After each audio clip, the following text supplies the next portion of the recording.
So like I stated earlier, if you have this, or this, then this is your gateway to a free melasma or hyperpigmented skin. Clock it. People overlook this product, especially when I'm going out and I see a lady with a flawless skin on her body. She's light skin, and then there are red patches on her face, and it's not ochronosis, because ochronosis is something different. You should definitely see a dermatologist to treat that.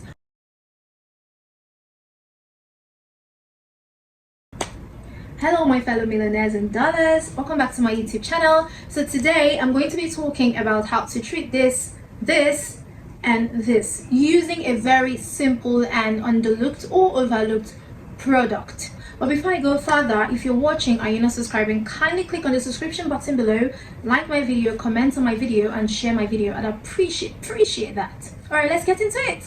So like I stated earlier, if you have this, or this, then this is your gateway to a free melasma or hyperpigmented skin. Clock it. Clock it.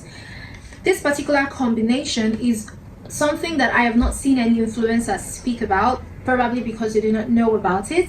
The only reason I'm speaking about it is because I have used it on my skin, and trust me, it was a lifesaver. This combo was a lifesaver. Now, if you're wondering why you should listen to me, this was my face. Yep, this was my face, and now my face is at least free of almost every hyperpigmentation. And I have not experienced any rebound hyperpigmentation. And guess what? This contains hydroquinone. Yes, this is a Triluma cream. Hydroquinone, it has it in it. It has tretinoin, and it has fluocinolone, acetone or acetonide IP. I do not know if I have the pronunciation correct, but it contains that. Hydroquinone is 4%, tretinoin is 0.05%, and fluocinolone acetonide is IP 0.01%. It is a topical cream.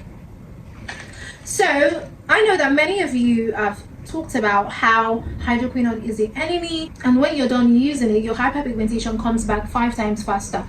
Oh please, I have used it, tested and trusted, and my hyperpigmentation has not returned. Yeah.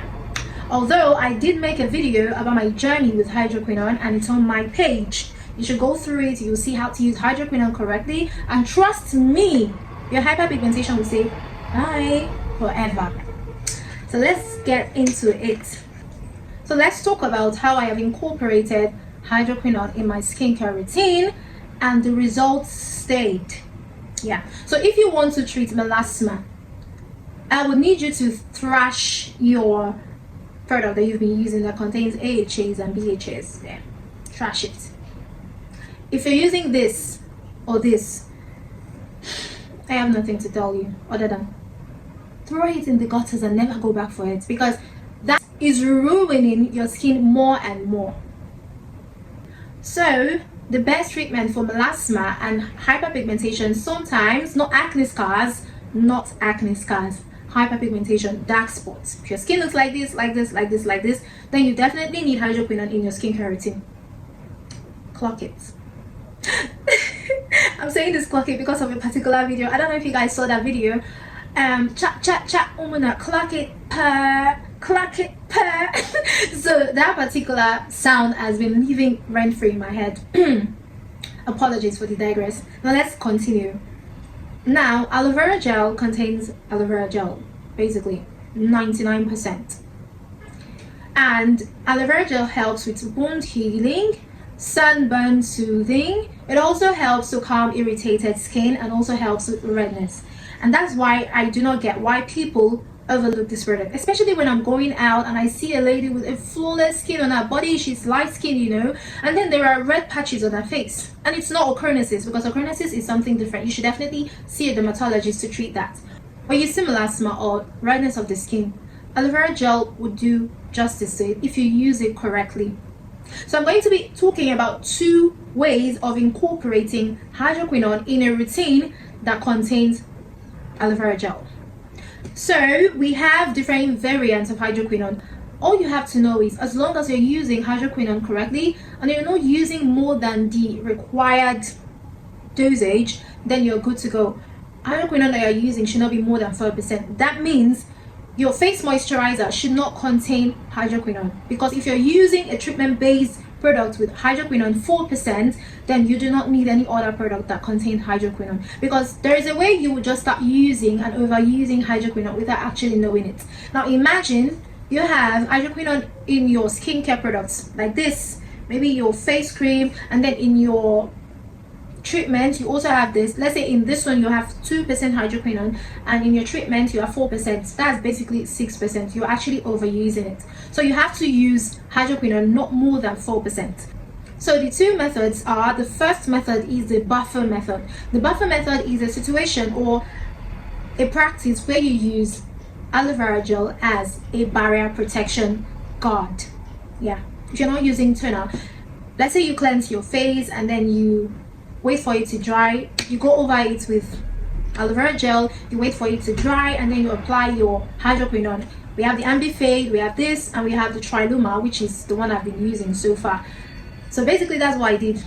I also use other things like toners. I will not lie to you. I use toners, apply toners, wait for it. Not an exfoliating toner, a hydrating toner, because if you're using anything that is active base, it has a tendency or potency of drying out your skin. So what do? You use something that is hydrating, moisturizing, and repairing. As long as what you're using, you know that this particular product would definitely ruin your skin if you use too many active combined. So I use this, it's almost finished, like I use this a lot, and then wait for it to dry. Then I go over it with my aloe vera gel, also wait for it to dry. Then after that I use my Triluma. As you can see, it's almost finished. Anyway, I'm currently not using Triluma because I have already used it for 3 months, and according to you know who, scientists or dermatologists, you're not expected to use hydroquinone more than 3 months, because your face would start reacting to it, fighting against it, and hydroquinone causes thinning of the skin. So I do not want that. I've used it for 3 months, I have stopped, and I've had to use other products to maintain the effect, which is in my video on my page, so just search for it. Yeah, so after that I go over it with my night cream, which is a CeraVe skin renewing cream. I go over it with this. That is the buffer method, and then I sleep. But the second method is, the only reason I did not use the second method was because my skin barrier was already acting funny, so I had to stick with the buffer method. But the buffer method, there is a downside of the buffer method. It doesn't guarantee a quick fix. That's why some hyperpigmentation remained on my skin, on my face, even after I had stopped hydroquinone. I had to retain the effect of the Triluma that I'd used earlier, and then sustained it with vitamin C, you know, alpha arbutin and other products to retain it. Yeah, but this particular method, which is, I don't know what to call it, but it's just basically cleanse your skin, let it dry, apply this, not on a damp skin, a dry, DRY, a dried skin, because it contains tretinoin. So you have to let your skin dry, completely dry, after you've cleansed it, and then you go over it with this. This is a cream based treatment, so you have to make sure that you're not using too much, so you use a pea size. And then when you're done, you wait for it to dry or seep into your skin or whatever. Wait for like 15 minutes, and then when you're done, you go over it with your aloe vera gel. Now the aloe vera gel helps to soothe your skin. Basically, when you've applied the Triluma and it has started doing what it's supposed to do on your skin, some of the side effect is dryness, itchiness, peeling, redness, etc. But when you use this, after using this soothes your skin, this calms your skin, this makes sure that what you're supposed to get on your skin is not coming. It reduces every single thing, and trust me, it's been a life changer for me. So when you're done with this, that's after you've used your Triluma, you use this one, and then you apply your face cream to seal in and lock in moisture. When you're done, you go to bed, and the next morning always make sure to use your sunscreen. It is very important, and I would not overemphasize on that, because I do not understand why you're using a product with an active and you're not protecting your skin against the harshness that comes with the sun. Yes, I understand that the sun is needed, but not entirely, and especially when you're using an active ingredient like hydroquinone, like tretinoin, like azelaic acid, even your vitamin C, you're using any of this, and then you're not protecting your skin during the day. Tell me, why won't you turn to oshadudu? Why won't you get black? You definitely get black if you're not protecting your skin. And I do not mean this. If you're applying your sunscreen like this, tell me, why won't your skin turn black? When the dermatologist stated that you need to make sure that it's like 1, 2, 3, and you apply it on your face, they knew what they were talking about. So then there is you that will come and use it like you're applying a moisturizer. Girl, it's sunscreen for a reason, and it's supposed to protect your skin. But anyway, when I use it during the day, I cleanse my skin. Sometimes I do not cleanse my skin, especially if overnight I did not apply any active. I was just doing basically retaining or repairing my skin barrier. I just use water to rinse my face and then go over it with my toner, then go over it with my aloe vera gel, and sometimes I use vitamin C serum, and sometimes I just apply my face cream, which is the Jumiso peptide face cream, and then I apply my sunscreen, which is basically I have two sunscreen. This is the Nivea Super Gel. This is an oldie girl. It's even finished. I need to restock. And then I'm using this. This is the Melapro, the Nylex Melapro tranexamic acid sunscreen. This is like a 2-in-1. Treats your hyperpigmentation because there's tranexamic acid in it, and then it protects your skin. So basically, that. Here is another side thing to note. Just because I said this combination is an holy grail, it does not mean that you should mix them together. So I'm speaking to those pro mixing perfectionists at the back that would get a container, pour their cream, their body cream, and then pour a topical cream in it. My dear, it's going to, I don't know how to explain it, but it's going to like literally water down the effect. If possible, even spoil it, that if it touches your skin, you're going to be treating something else. They were never meant to be mixed in a cream. Do not mix them. Do not mix them in a container. They were meant to be applied on your skin one after the other. That means this goes and then this goes.